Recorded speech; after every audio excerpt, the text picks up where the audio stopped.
think this is a good example because as much as we like to talk about cloud environments, SaaS environments, and even some of the newer AI technologies, most of the folks that I'm talking to are also having to deal with legacy on-prem types of technologies, like in this case, Active Directory.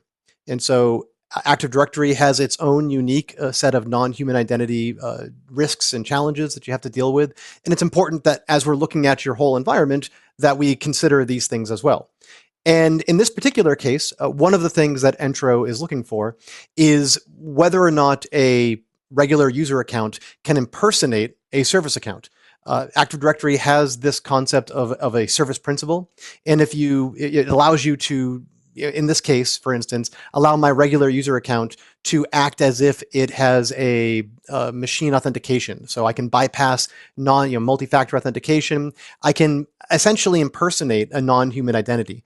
And so this has a lot of risks associated with it. One, it's tough to log and track this kind of activity because it doesn't look like regular human stuff from the logging side.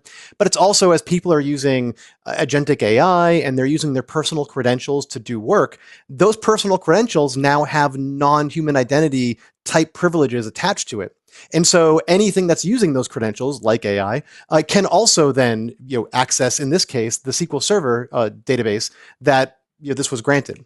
And so it's another example how, as much as we like to look at activity and how people are using these accounts, it's also important to be able to catalog what's been granted, group membership, things like service principals in AD, and make sure that we have a complete picture of what this user can do and where the potential risks are.